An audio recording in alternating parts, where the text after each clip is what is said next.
Bonjour et bienvenue dans les Chroniques cristallines, le podcast où nous explorons les pierres, les cristaux et l'expérience que nous vivons avec leur contact. Je suis Stéphane Aubry, lithothérapeute. Je suis heureux de vous retrouver aujourd'hui. Bonne écoute et merci d'être là. Bonjour, bienvenue dans les Chroniques cristallines. Aujourd'hui, j'aimerais vous parler d'un sujet dont on parle beaucoup moins souvent en lithothérapie. On parle souvent des pierres qu'on aime, celles qui nous attirent, celles qu'on a envie de porter, d'utiliser, euh, mais on parle rarement de celles qui nous dérangent. Ben, deux choses. Je trouve que la lithothérapie, dans le mot thérapie, il y a des fois des choses qui sont moins, qu'on aime moins. Hein. C'est pas, on doit aller des fois dans des ombres un peu plus sombres ou un peu plus négatifs pour pouvoir évoluer. Donc, la lithothérapie, c'est un peu ça aussi l'idée. Si on n'utilise que des pierres qu'on aime, on reste dans notre confort, nos beaux souliers, nos souliers confortables, mais on ne va pas dans l'inconfort. Et c'est probablement, lorsqu'une pierre nous dérange, c'est probablement, elle nous appelle, elle nous apporte un inconfort. Puis ça arrive qu'on les aime pas. Puis je pense que dans ce temps-là, c'est un oh, il faudrait prendre quelques moments avec cette pierre-là, puisque tu ne l'aimes pas, pour aller voir pourquoi. Qu'est-ce qu'elle vient chercher? Qu'est-ce qu'elle vient me dire? Qu'est-ce qu'elle vient m'aiguiller ou m'éclairer? Fait que certaines pierres, certaines personnes, des fois, prennent une pierre dans leurs mains puis disent oh, je l'aime pas.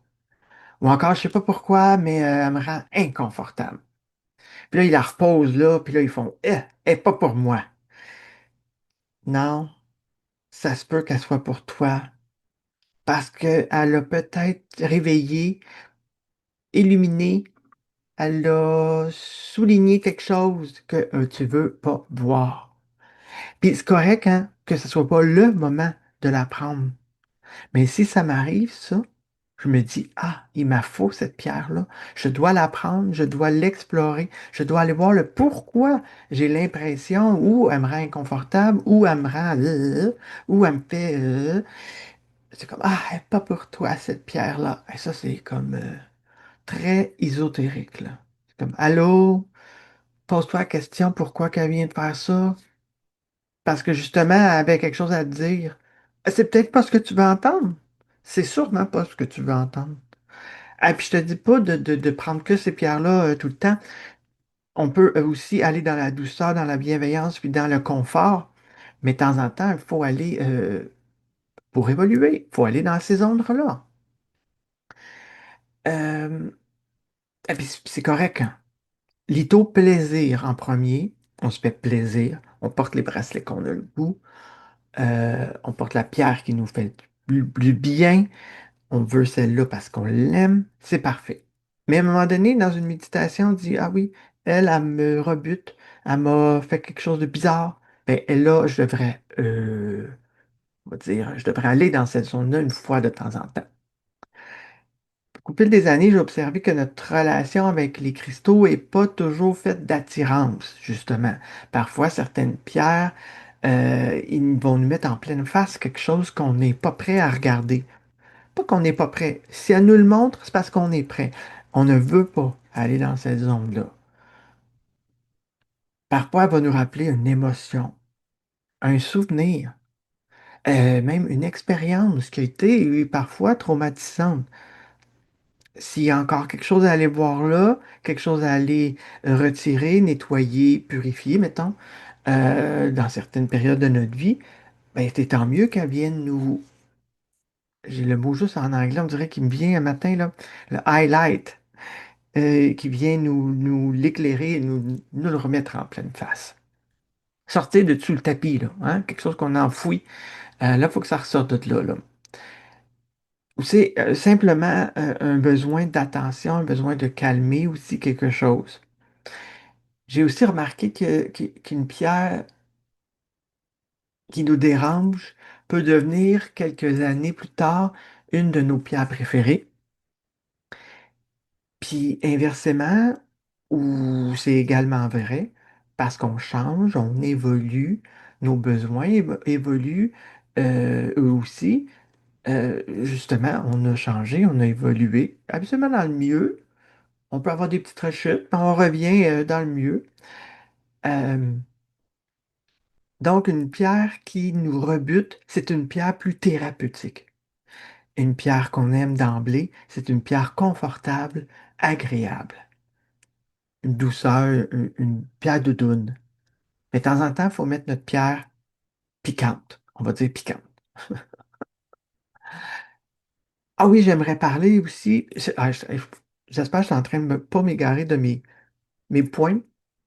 Je profite de cette chronique pour partager un autre pilier de l'approche de la lithothérapie qu'on voit aussi dans mon grimoire. On va parler couleur. Avant même de connaître le nom d'une pierre ou ses propriétés, on va souvent réagir à la couleur. Certaines personnes vont être immédiatement attirées par le bleu, d'autres par le vert. Puis là, on se ramasse dans son petit panier d'achat du jour. Oh, tu fais moi, j'ai pas mal les mêmes affaires, pas mal les mêmes couleurs. Ou encore, il y en a que ça va être le noir, le rouge, peu importe. Puis il arrive aussi que certaines couleurs nous dérangent. Tu dis, non, moi, j'aime pas le orangé, fait que j'achète pas des pierres orangées. Ça va pas dans ma palette. En fait, c'est pas vrai, mais bon.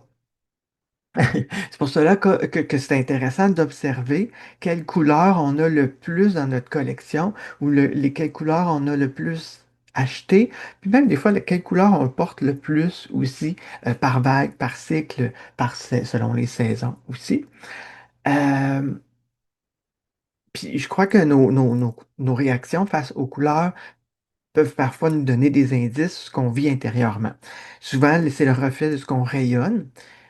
Donc, une couleur qui nous sied bien, qui nous va bien, qui nous fait du bien. Fait que la couleur nous invite simplement à porter un regard plus conscient là, à l'intérieur de nous-mêmes. Donc, une pierre qui va nous déranger, la couleur va nous déranger, va nous inviter simplement à prendre un moment pour observer cette réaction. Et peut-être que la couleur va faire émerger une émotion. C'est souvent aussi, il y a des chakras des fois un peu plus bloqués ou qu'on a besoin d'aller travailler. Puis c'est pas des couleurs qu'on va vouloir porter nécessairement ou qu'on va vouloir beaucoup exploiter.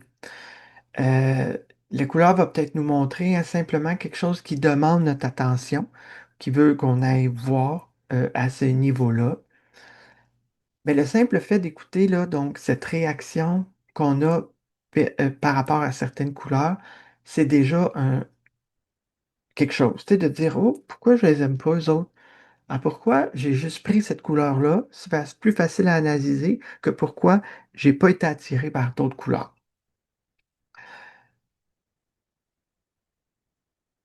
Donc, couleurs de pierre qui nous dérangent peuvent nous enseigner autant celles qu'on aime que celles qu'on n'aime pas. Puis même celles qu'on n'aime pas vont nous enseigner peut-être davantage. Fait que les couleurs aussi ont des symboles, des synonymes, des vibrations qui vont être liées à l'inconscient collectif, à nos chakras aussi beaucoup, et aussi beaucoup, chaque couleur, hein, si on prend, mettons, le bleu, est souvent associé au calme, à l'harmonie, à la vision, à la rêverie, tandis que le rouge va être plus dans l'action, la passion, la force, même le courage. Donc, c'est d'aller voir dans notre collection, on devrait toujours avoir un peu de tout pour justement les journées qu'on est moins attiré vers certaines pierres, on pourrait en avoir au moins une pour aller explorer. Et j'aime bien vous laisser avec une question, une réflexion. Y a-t-il une pierre que vous n'aimez pas ou qui vous met inconfortable et vous vous êtes toujours demandé pourquoi? Ben, je pense que c'est le bon moment d'aller vérifier cette notion-là au moment ou ce qui sera propice pour vous. Je vous remercie de votre écoute. Je vous retrouve très bientôt pour une nouvelle chronique cristalline.